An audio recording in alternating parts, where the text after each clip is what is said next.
கவரிஸ் எல்லாருக்கும் வணக்கம். Welcome to கவரி பிஸ்னஸ் இன் குரு பார்வை. தொடர்ச்சியாக நம்ம பார்த்துட்டு இருக்கோம். பேங்கிங் ஸ்டாக்லாம் நல்லா பெர்ஃபார்ம் பண்ணிக்கிட்டு இருக்கு. அதையும் நம்ம சொல்லிகிட்டே இருந்தோம். அதே மாதிரி பெர்ஃபார்ம் பண்ணிகிட்டு இருக்கு. ஆனால் இன்னைக்கு அந்த பேங்கிங் ஸ்டாக் சம்மந்தப்பட்டு முக்கியமாக சில விஷயங்களை பேசலாம் அப்படின்னு தான் பிளான். அதுக்காக தான் குருஜி ஜாயின் பண்ணுறார். வெல்கம். ரைட். ஓகே.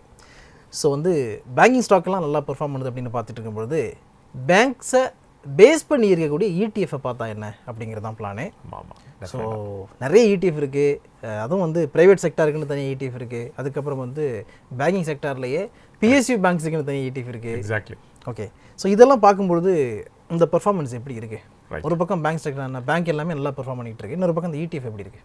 சரி, இடிஎஃபோட அட்வான்டேஜ் பார்த்தீங்கன்னா நம்ம எல்லா பேங்க்லேயும் ஷேர்ஸ் வாங்கிட முடியாது. Okay. Huge amount of money தேவைப்படும். அதுலேயே சில பேங்க் நல்லா பர்ஃபார்ம் பண்ணிட்டு இருந்தாலும் மேலே ஏறாமல் இருக்கும். ஆனால் சில பேங்க்கில் விலை குறைச்சிருக்கும், ஆனால் பர்ஃபார்மன்ஸும் பெட்டராக இருக்கும். ஸோ அதனால் இடிஎஃப் ஒரு பெட்டர் சாய்ஸ் நமக்கு. ஸோ இடிஎஃப்பில் வாங்கினீங்கன்னா அண்டு ஒரு லிஸ்ட் இருக்கும், அதில் டீட்டெயில்டு போர்ட்ஃபோலியோ லிஸ்ட் இருக்கும். அதை பார்த்துட்டு அதில் நல்லா பர்ஃபார்மிங் பண்ணுற பேங்க் நிறைய இருந்துச்சு அப்படின்னா, ஆர் ஃபினான்ஷியல் இன்ஸ்டிடியூஷன் அதில் நிறைய இருந்துச்சுன்னா டெஃபினட்டாக அந்த மாதிரி இடிஎஃப்பை சூஸ் பண்ணலாம். ஏன்னா இடிஎஃப்பில் என்ன அட்வான்டேஜ்னா, நம்ம எல்லா பேங்க்கையும் தரவாக தெரிஞ்சுக்கணுன்னு அவசியம் இல்லை.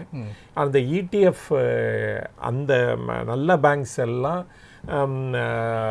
ஒருங்கிணைத்து இருக்கிற இடிஎஃப்பை வாங்கிட்டிங்கன்னா அது அப்சைட் ஆச்சு ஆரம்போது உங்களுக்கு பெனிஃபிட் கிடைச்சிடும் டெஃபினட்டாக. ஆமாம். இப்போ இன்ஃபேக்ட் நீங்கள் சொன்னீங்க ப்ரைவேட் பேங்க் தனியாக, பிஎஸ்யூ பேங்க் தனியாக, பப்ளிக் செக்டர் பேங்க் தனியாலாம் இடிஎஃப் இருக்குன்னு. ஆக்சுவலாக இந்த பிஎஸ்யூ பேங்க் இடிஎஃப் இந்த தடவை நல்லா பர்ஃபார்ம் பண்ணியிருக்கு. ஓகே. நியர்லி 47%. இந்த 22ல் பார்த்தீங்கன்னா 47% க்ரோத் இருக்குது. ஆனால் அதே இது ப்ரைவேட் பேங்க் ஃபோக்கஸ்டு இடிஎஃப் இது ஒன்லி 15% தான் க்ரோத் இருக்குது. ஓகே. ஸோ அதனால் இன்ஸ்ட் ஆஃப் இண்டிவிஜுவலாக ஒவ்வொரு பேங்க்கும் நம்ம போய் வாங்குறதுக்கு பார்த்தா இந்த மாதிரி இடிஎஃப் பார்த்து வாங்குறது மச் பெட்டர். ஓகே. ஆனால் கேர் எங்கே செலுத்தணும் அப்படின்னா, முக்கியமானது பார்க்க வேண்டியது அதுக்கு வால்யூம் ஆஃப் ட்ரேட் ஜாஸ்தியாக இருக்கான்னு பார்க்கணும். அதுதான் ஃபஸ்ட்டு இம்பார்ட்டன்ட். எந்த கம்பெனி அதை ஃப்ளோட் பண்ணுறாங்க, அதோட அசட் அண்ட் மேனேஜ்மெண்ட் எவ்வளோ இருக்குது, அண்டர் தட் மேனேஜ்மெண்ட் அந்த தீமில் எவ்வளோ இருக்குது, அப்புறமேலு யார் அதை ப்ரமோட் பண்ணிகிட்ருக்கா, ஓகே, இதெல்லாம் பார்க்கணும். Of course in addition to that அதோட எக்ஸ்பென்ஸ் ரேஷியோ என்ன. நார்மலாக இடிஎஃப்க்கு எக்ஸ்பென்ஸ் ரேஷியோ ரொம்ப குறைச்சிருக்கும். அலாங் வித் ட்ராக்கிங் எரரும் பார்க்கணும். இந்த இதில் பார்த்தோம்னா இந்த நிப்பான் பேங்க் இடிஎஃப்ஸ் நல்லா நிறைய வால்யூம் இருக்கும். நார்மலாக ஓகே, எக்ஸ்பென்ஸ் ரேஷியோ கூட ரொம்ப குறைச்சி தான் இருக்கும். அண்டு இவங்க ப்ரைவேட் செக்டர் தனியாக, ஈவன் பப்ளிக் செக்டர் தனியாக கூட டீல் பண்ணுறாங்க. ஸோ அந்த இடிஎஃப் மட்டும் இன்றைக்கி பார்க்கலாம் நம்ம. Okay sir. இந்த பேங்க்கு நிஃப்டி பீஸில் பார்த்தீங்கன்னு வச்சுக்கோங்களேன், நிஃப்டி பேங்க் நிஃப்டி இடிஎஃப்பில் பார்த்தீங்கன்னா அதோட க்ரோத் மோஸ்ட் ஆஃப் த 15% தான் இருக்குது. எல்லாமே 15% தான் இருக்குது. ஏன் அப்படின்னா எல்லாமே ப்ரைவேட் செக்டர் பேங்க்ஸ் தான். ஓகே. அந்த லிஸ்ட்டில் இருக்குது, அந்த போர்ட்ஃபோலியோவில் இருக்குது. ஆனால் பெஸ்ட் பர்ஃபார்மிங் பேங்க்ஸ் எங்கே இருக்குது அப்படின்னா PSU banks and small banks. Okay. நம்ம அந்த ஸ்மால் பேங்க்ஸை கூட நிறைய பார்த்தோம் நம்ம. ஆமாம். இது அப்படின்னா அது IDFC First, then Federal Bank. இவங்களோட பர்ஃபார்மன்ஸ்லாம் much better than last year compare பண்ணால், ஆர் ப்ரீவியஸ் 2 quarters கம்பேர் பண்ணால் கூட நல்லா பர்ஃபார்ம் பண்ணியிருக்காங்க. ஆனால் இந்த பேங்க்ஸ்லாம் அந்த போர்ட்ஃபோலியோவில் இல்லை. ஸோ அதனால் அவங்களுடைய இது பெரிய லெவலில் க்ரோ ஆகலை. அதே சமயத்தில் இந்த பிஎஸ்யூ பேங்க் பேஸ்டு இடிஎஃப்லாம் இருக்குது பாருங்கள், அவங்க they have given 47% இந்த இயரில் மட்டுமே கொடுத்துருக்காங்க. ஓகே. ஸோ அதுதான் நம்ம க்ளோஸாக வாட்ச் பண்ணோம். நம்ம இன்வெஸ்ட் பண்ணும்போது எந்த செக்டார் க்ரோ ஆகிட்டுருக்கோ அந்த செக்டாரில் போய் நம்ம கரெக்டாக அந்த இடிஎஃப் வாங்கினோம்னா அந்த பீரியடில் டெஃபினட்டாக ரிட்டர்ன் நல்லா கிடைக்கும். ஓகே. இப்போ நம்ம அந்த நிஃப்டி பேங்க் பீஸ் இருக்குல்ல, ஆமாம், நிப்பான் India ETF Nifty bank piece, அதில் எந்தெந்த பேங்க் வெயிட்டேஜ் இருக்குது அப்படிங்கிறத நம்ம பார்க்கலாம். யா. ஸோ இதில் பார்த்தீங்கன்னா HDFC பேங்க் தான் ஹையஸ்ட் வெயிட்டேஜ் 25.6 வச்சுருக்காங்க. அதுக்கப்புறம் ICICI, Axis Bank, State Bank of India, Kotak Mahindra, IndusInd Bank, AU small finance bank, Bank of Baroda, Federal Bank, Bandhan Bank இதெல்லாம் இருக்குது. இதில் வந்து நான் அந்த லெவலுக்கு கிரேட்டாக பர்ஃபார்ம் பண்ணாததுக்கு இந்த வருஷம் கூட இவங்க வந்து எவ்வளோ க்ரோ பண்ணியிருக்காங்க, 15% கிட்ட தான் க்ரோ பண்ணியிருக்காங்க. இதுக்கு வந்து ரெண்டு ரீசன் சொல்லலாம். ஒன்று வந்து எல்லாமே மோஸ்ட்லி ப்ரைவேட் பேங்க்கு, ஸ்மால் பேங்க்ஸும் இருக்குது. AU ஸ்மால் பேங்க் இருக்குது, பந்தன் பேங்க் இருக்குது. ஆமாம். ஆனால் ஆஃப் லேட்டு பந்தன் பேங்க் வந்து நல்லா பண்ணல. மைக்ரோ ஃபைனான்ஸில் நிறைய செட் பேக்கு. ஓகே. அவங்களுக்கு வந்து பிகாஸ் ஆஃப் த பேண்டமிக்லேருந்து இன்னும் வெளியே வரவே இல்லை. ரிட்டர்ன் வந்து 30% மைனஸ்னு கொடுத்துருக்காங்க. அதான் வந்து லோவஸ்ட் ரிட்டர்ன் அங்கே. அப்புறம் HDFC பாருங்கள், ரெண்டு ரீசன் சொல்லலாம். ஒன்று வந்து 3 வருஷமாக அவங்க ஏறவே இல்லை. என்ன காரணம்னு யாருனாலையும் சொல்ல முடியல. ஓகே. அண்டு வந்து ஏன்னா பர்ஃபார்மன்ஸ் வந்து நல்லா தான் இருக்குது. அவங்களுடைய இது வந்து ட்ராக் ரெக்கார்டு வந்து 20 இயர்ஸ் பேக் என்ன இருந்ததோ அதே தான் இன்றைக்கி வச்சுட்டு இருக்காங்க. டெஃபினட்டாக அதில் ஒன்றும் பர்ஃபார்மன்ஸில் ஒன்றும் செட்பேக்கே இல்லை. ஆனால் இப்போ மர்ஜர் போயிட்டுருக்காங்க. மேபி அந்த மர்ஜர் முடிஞ்சோன்னா maybe they will do very well. Okay. இதனால தான் இந்த இண்டெக்ஸ் வந்து இந்த PSU பேங்க் இண்டெக்ஸ் மாதிரி ETF மாதிரி ரைஸ் ஆகலை. ஓகே.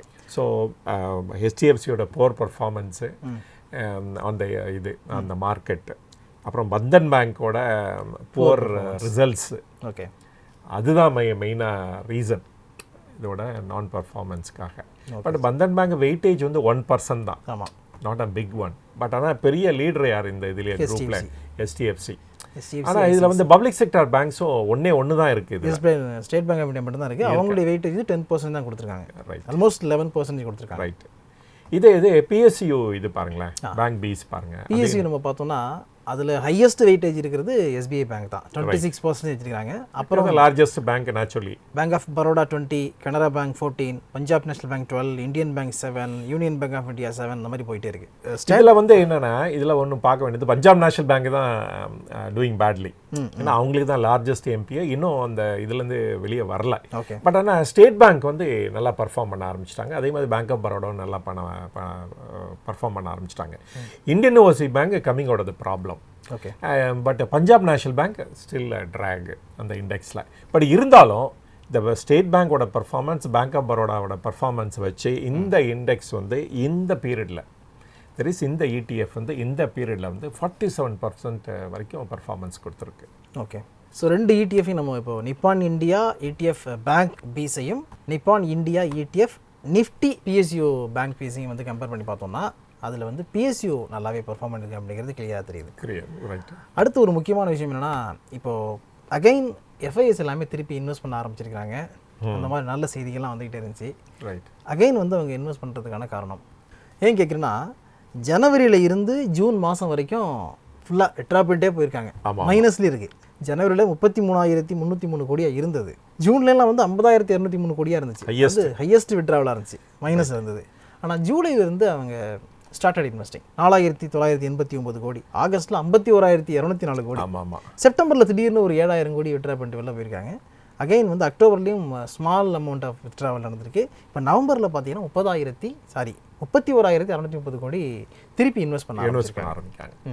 இதுக்கு காரணம் என்னன்னு பார்த்தோம்னா, ஒன்று வந்து நம்மளுடைய ரிட்டைல் இன்வெஸ்டர்ஸ் வந்து through SIP, that is systematic investment plan படி அவங்க ஸ்டாப் பண்ணவே இல்லை. ஓகே. அவங்க புரிஞ்சுக்கிட்டாங்க, நம்மக்கிட்ட இருக்கிற சர்ப்ளஸ், தட் இஸ் வெறும் சேவிங்ஸாக மட்டும் பேங்க்கில் இருந்தால் போதாது, இன்வெஸ்ட்மெண்ட்டாக இருக்கணும். அந்த இன்வெஸ்ட்மெண்ட்டும் நமக்கு வந்து இன்ஃப்ளேஷன் ரேட்டுக்கு மேலே எனக்கு பெட்டர் ரிட்டர்ன் வரணும் அப்படின்னு அவங்களுக்கு நல்லா தெரிஞ்சிச்சு. ஓகே. அதனால வந்து சரி, ஷேர் மார்க்கெட்டில் ஒரு பாசிபிலிட்டி இருக்குது, ஒரு 8% மேலே இன்ஃப்ளேஷனுக்கு மேலே ரிட்டர்ன் கிடைக்கிறதுக்கு பாசிபிலிட்டி இருக்குதுன்னு சொல்லிட்டு அவங்க வந்து கரெக்டான ஃபண்டையை சூஸ் பண்ணியிருக்காங்க. இல்லாட்டா ரிட்டைலாகவே இன்வெஸ்ட் பண்ணியிருக்காங்க, ஆஸ் அ ரிட்டைலராகவே இன்வெஸ்ட் பண்ணியிருக்காங்க ஷேர் மார்க்கெட்டில். இதனால வந்து இந்த ஷேர் மார்க்கெட்டை டெஃபினட்டாக வந்து இவங்க தாங்கி பிடிச்சிட்டாங்கன்னு தான் சொல்லணும். அதோடு வந்து டொமஸ்டிக் இன்ஸ்டிடியூஷனல் இன்வெஸ்டர்ஸும் இவங்க FIIs விற்கும் போதெல்லாம் அவங்க வந்து வாங்கிட்டே இருந்திருக்காங்க. ஓகே. ஸோ இந்த 2 காரணத்தினால பார்த்தோம்னா இண்டெக்ஸ் வந்து பெரிய லெவலுக்கு வந்து குறையலை நம்ம இந்தியாவில். அண்ட் மொரோவர் நம்மளுடைய மேக்ரோ ஃபேக்டர்ஸ்லாம் பாருங்கள், இன்ஃப்ளேஷன் வந்து பெரிய கட்டுக்கடங்காமல் போகலை. அண்டு நம்ம ஊரில் ஆல்மோஸ்ட் 6-7% தான் எப்பொழுதுமே இன்ஃப்ளேஷன் இருக்கிறனால இப்போ இருக்க அந்த 8%, 7.5% இது வந்து பெரிய செட்பேக் மாதிரி தெரியல. அப்புறம் நம்மளுடைய எக்கானமி வந்து நல்லா க்ரோ ஆகிட்டே இருக்குது வேற. ஸோ இந்த ஃபேக்டரில் வந்து இந்த டொமஸ்டிக் அண்ட் ரிட்டைல் இன்வெஸ்டர்ஸ் கண்டினியூஸாக இன்வெஸ்ட் பண்ணிகிட்டே இருந்தாங்க. ஆனால் எஃப்ஐஐஸ் வித்ரா பண்ணோன்னே மார்க்கெட்டும் பெரிய லெவலில் குறையல.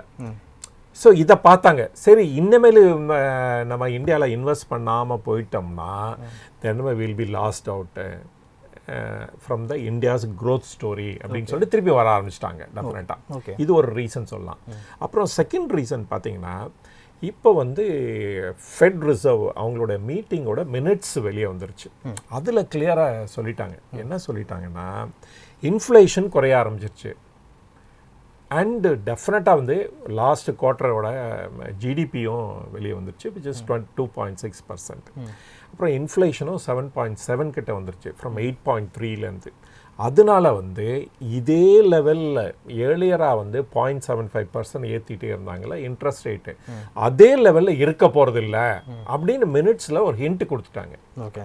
ஸோ அதனால என்ன எக்ஸ்பெக்ட் பண்ணுறாங்கன்னா இப்போ வந்து 12th, 13th, 14th டிசம்பரில் மீட்டிங் நடக்க போகுது.